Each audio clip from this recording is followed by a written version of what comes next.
Supreme court ने मंगलवार को कहा कि दवाओं की बिक्री बढ़ाने के लिए दवा कंपनियों द्वारा डॉक्टरों को मुफ्त में चीजें देना कानून में स्पष्ट तौर पर प्रतिबंध है। इसके साथ ही शीर्ष अदालत ने ही एपेक्स लैबोरेटरीज प्राइवेट लिमिटेड की याचिका खारिज कर दी है और इसमें कंपनी ने ही डॉक्टरों को मुफ्त में चीजें देने पर हुए खर्च पर आयकर अधिनियम के तहत कटौती की मांग की थी। आपको बताते चले कि इसको लेकर भी रविंद्र भट्ट की पीठ ने कहा कि ये जन महत्व और बेहद चिंता का मामला है। जब ये मामला सामने आया तो दवा कंपनियों द्वारा मुफ्त में दिए जाने वाले सोने के सिक्कों, फ्रिज और एलसीडी टीवी से ही लेकर विदेश यात्रा जैसे उपहारों बदले में एक डॉक्टर के परामर्श में हेरा फेरी करवाई जा सकती है। और पीठ की ओर से फैसला लिखने वाले जस्टिस भट्ट ने कहा कि मुफ्त में की चीजें तकनीकी रूप से मुफ्त नहीं है। सामान्य तौर पर मुफ्त की इन चीजों की कीमत दवा में शामिल होती है और जिससे उनकी कीमत बढ़ जाती है और जिससे लोगों के लिए एक लगातार चलने वाले खतरनाक चक्र का निर्माण होता है।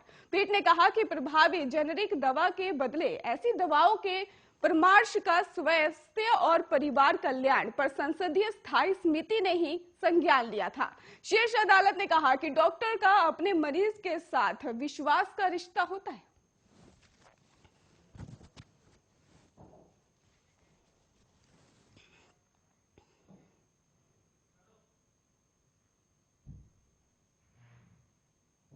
लखीमपुर खीरी जिले में मतदान शुरू हो चुका है। लखीमपुर की राजापुर मंडी स्थल से पोलिंग पार्टियां रवाना की गई हैं, तो वहीं जिले की 8 सीटों हेतु कल सुबह से ही मतदान शुरू हो गया है। कल चुनाव के लिए ही 1645 मतदान केंद्र और 3173 पोलिंग बूथ केंद्र बनाए गए हैं।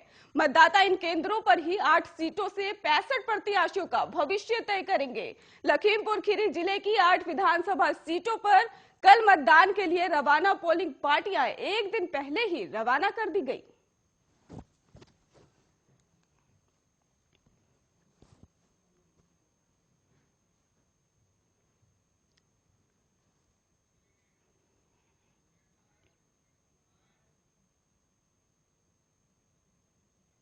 लखीमपुर में चुनाव माहौल के बीच ही दोरहरा विधानसभा में भाजपा, सपा और बसपा तीनों प्रत्याशी पर आचार संहिता उल्लंघन का मामला दर्ज किया गया है।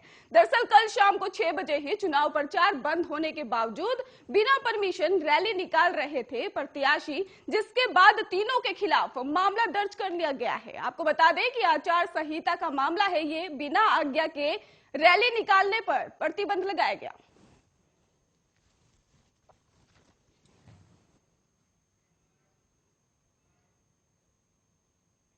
वहीं मंगलवार 22 फरवरी 2022 से ही श्री रामायण यात्रा ट्रेन सेवा की शुरुआत हो गई है और दिल्ली के ही सफरजंग रेलवे स्टेशन से ये ट्रेन 19 रातों और 20 दिनों के टूर पर रहेगी। आधुनिक साज सज्जा के साथ तैयार state of art deals AC tourist train में ही कुल 156 यात्री यात्रा कर सकेंगे। स्वदेश दर्शन के तहत रामायण सर्किट पर ही आधारित IRCTC की विशेष यात्रा में भगवान राम के जीवन से जुड़े प्रमुख स्थान शामिल हैं।